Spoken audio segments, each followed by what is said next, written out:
We've got an awful lot to talk about, James, haven't we? How is Keir Starmer taking so many trips abroad? I mean, is this a record? I don't know. 15 trips since July.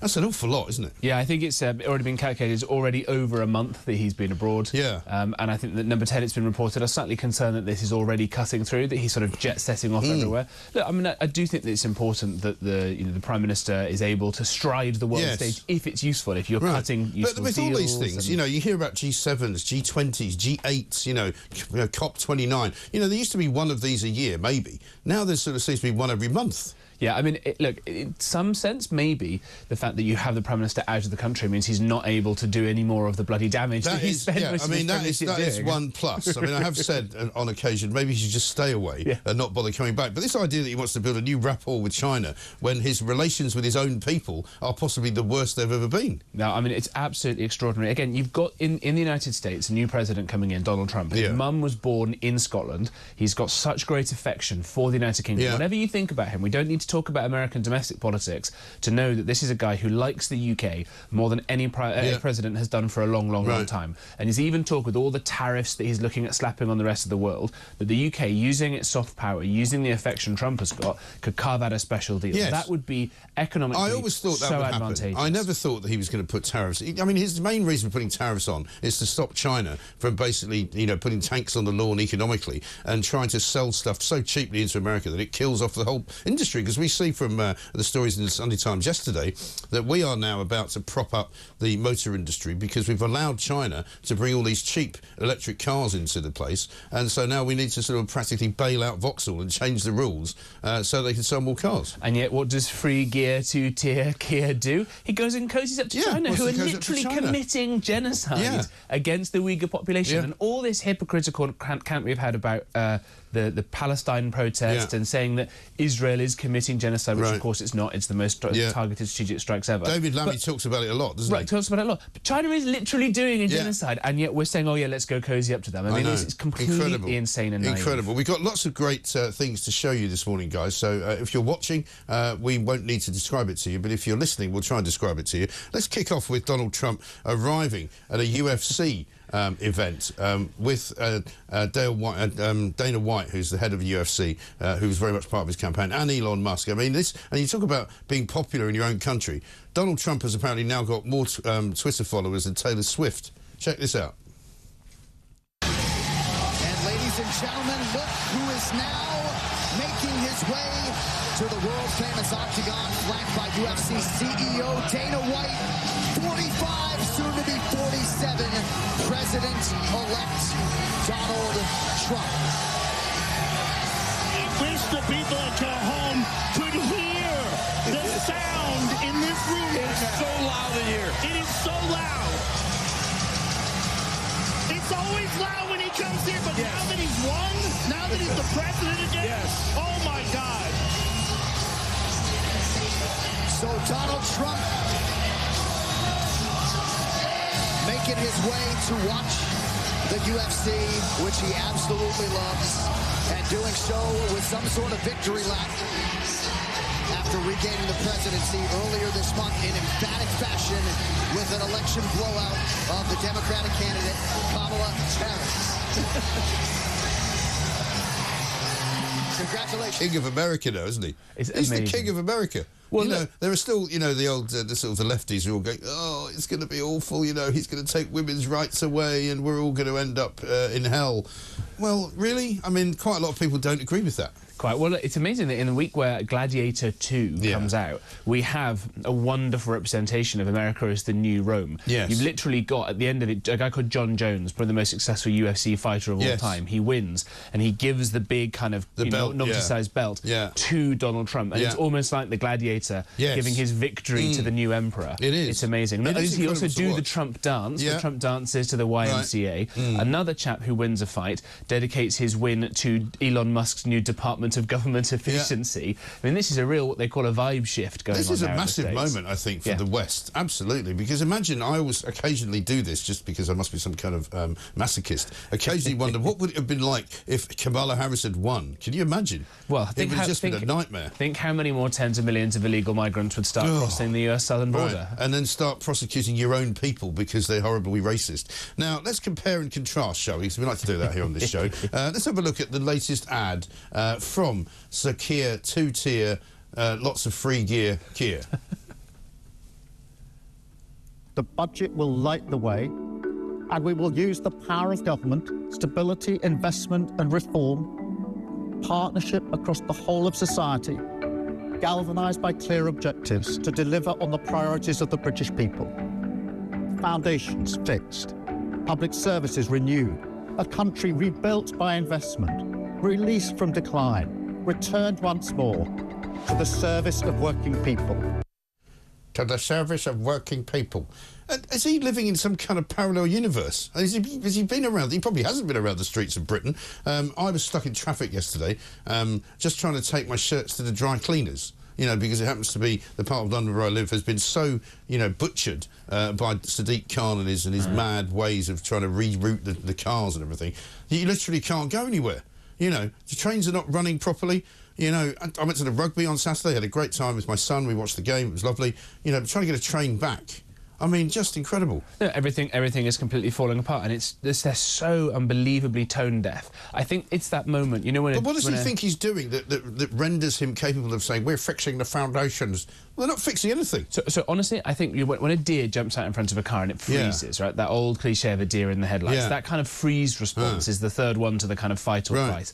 I think they've come in after so long. This is the Labour Party of saying, "Oh, everything's bad because the Tories, the Tories," and they genuinely sort of thought that it was the Conservatives being actively evil inside government. And as soon as they come in and sweep all that away, everything is going to be sweetness and light and the start of a Disney movie. Realising that that hasn't happened, that things are very difficult, and not only that, but that all of their policy prescriptions to fix things, doubling down on the kind of soft socialism that actually the Conservatives ended up doing, is only making things worse. And they're there going, God, I don't have a second option here. I don't have a plan B. I'm just going to keep on going and pretending that everything is fine. Because it's in the programme. Yeah, and I think that's what it is. Yeah, exactly right. And of course, you know, there's been so much flailing around. I mean, tomorrow we've got the farmers' protest that's going to be coming into London.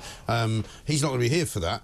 Similarly, when he went to Wales for the Labour Party conference in Wales, he didn't see the farmers there. And as somebody's pointed out to me, this is from Alan in Merseyside, Starmer won't meet the farmers, but he will meet the communist leader of China. That says it all. I mean, it does, doesn't it? It's a very, very good point. It's a very, very good point. And that kind of running away, it's such a stupid short-term own goal. Right? Whereas you look at what happened in Spain, these horrendous floods that happened. Again, the Prime Minister of Spain shied away. He ran away. He wouldn't go. What happens? The King and Queen of Spain, who actually understand that their people, ironically, for people who are supposed to live in big castles and the rest of it, they went down there, they let people shout at them, they hugged with them, they cried with them. Is Starmer ever going to do that? Does he ever understand or care about the pain he's inflicting? He doesn't appear to have... he's almost like a man with absolutely no emotion of any kind. He looks like a guy who's just an automaton, doesn't he? He talks like an automaton. Yeah, he's already said he doesn't... the foundations. His voice is getting weirder as well. I mean, it's almost like he's running out of battery and it's kind of fading down. He doesn't have him rebooted. But he's already said in interviews that he doesn't have a favourite novel. Right. I don't think he has a favourite movie. Doesn't have a favourite poem. No, he says he doesn't dream, right? He's just this sort of grey, ruthless person whose only job is to destroy everything that makes England special. Absolutely right. And he doesn't appreciate any of it. And I see he's in trouble with the Sikhs because he's forgotten, despite the fact that he would never do so with Eid and he would never do so with Diwali, but he's somehow not remembered, the Labour Party and the government have forgotten to commemorate the biggest sort of Sikh religious festival which happened just a couple of days ago, and they didn't mark it at all. Which, normally speaking, nobody would care about, but because they're so desperate to mark every other bleeding festival for every other religion, they shouldn't have missed out the Sikhs. They've probably got some internal polling that show that the Sikhs, good patriotic people that they are, probably all vote Conservative. Well, they all vote Reform. Yeah, they do, actually. I mean, Sikhs are quite right-wing, Conservative. Let's talk a bit about what else he said. Police should focus... Maybe I do this in Keir Starmer voice. Police should focus on tackling violent crime and burglaries instead of questioning people over their social media posts. This is from a guy who actually had people locked up for their social media posts. What's he talking about? Right, I think this is quite extraordinary, and obviously we should tread carefully on some of this because some of the responses around the Southport killer, and there's obviously a live investigation going on there and all of these sorts of things. But as you say, a lot of people were put in generalities, right? And generalities. At this point, free speech has been a hot topic issue for a while. The Conservatives, to be fair, put some legislation onto the statute book to try and protect free speech, which, by the way, the Labour Education Secretary has disapplied and said doesn't count. Although the Tories are also responsible for bringing in the non-crime war-crime, hate crime nonsense, isn't it? Aren't they? Yeah, Chris Philp was on with Laura Kunsberg at the weekend and said it was absolutely outrageous, but then kind of didn't explain how it was that the Tories had introduced it. Yeah, I agree with that completely. You know? And actually doing the rounds in the United States right now, we always have a good joke about the English and the Americans having different words for things, hood or bonnet or whatever. In America, you call it free speech, and in Britain, they joke, now you call it prison time. Or they would say jail time. But this is what's happening now. The First Amendment protects Americans' absolute right to free speech. And we don't have that anymore. We've never had what they''ve had. They've always had much more absolutism about free speech than we've ever had. We've always had, oh yeah, you can have free speech, but there are things you can't say. Whereas in America, there really aren't things you can't say. Actually. And look, they are twice as rich as we are. They've got a lot more vibrancy. They've got this moment now. Both countries have had a new government elected with actually a big mandate. And in the United States, it's already this feeling of optimism, right? They're catching bloody spaceships out of thin air. And Elon Musk put out an amazing tweet yesterday. I couldn't even tell if it was AI because there was one of his rockets coming down and being captured while another one was taking off. I don't know if we can find that, but I mean, I honestly was looking at it going, this could be real, I don't know, but it was Elon Musk, so anything's possible. Over that weekend, by the way, SpaceX, I think, has launched 4 rockets into space, which is twice as many as all of Europe combined all year. And that's one company in one day. And this is just something he does kind of in his spare time almost. Like SpaceX, oh, by the way, we're just launching a mission to Mars. Oh, OK then, that's fine. Let's have a look at the new Donald Trump ad. This is obviously post the election, so he's not looking for anybody's votes. But this, I think, is the difference between what America does so well and what we could never do. We can now officially project that Donald Trump will become the 47th president of the United States. He will be going back to the White House.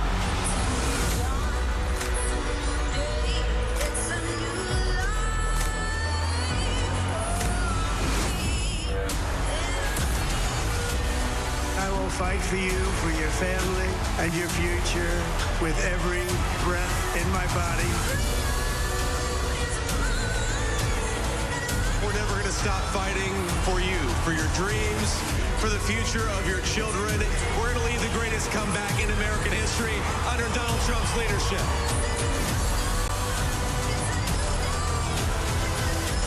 God spared my life for a reason. To restore America to greatness. Together we can truly make America great again.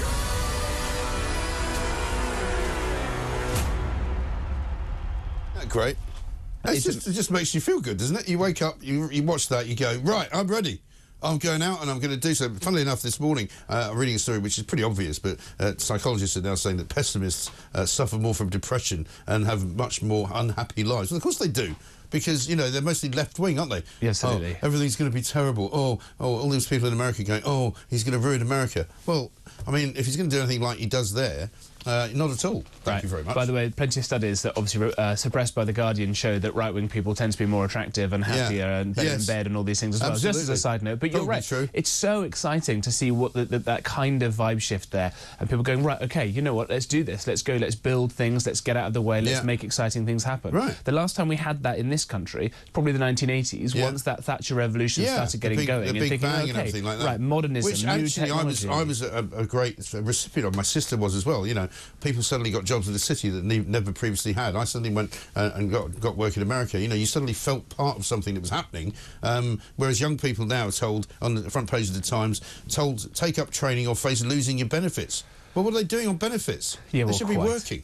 As Reagan said, the best welfare programme in the world is a job. It would be exciting. And we had this moment, just when Boris won that big majority in 2019, right, we're going to get Brexit done. That was a moment of optimism, wasn't it? And then, of course, suddenly our friends Keir Starmer's friends in China certainly had other ideas. Let's get a voice note from James on Keir Starmer. Morning, Mike. James from Bury St Edmunds. Regarding Starmer, the man is just a robot. He sounds like a bedridden Dalek. I will smash the gangs. Instead of keep going over to all these places, how about doing a trade deal with America? I think it could be really good, but I bet you won't. Cheers, mate. Superb. Well, if he does do a trade deal with America, it won't be anything because of anything he's done. It'll be because Donald Trump's been talking to Nigel Farage and they've done a deal. And that'll be the deal that gets done.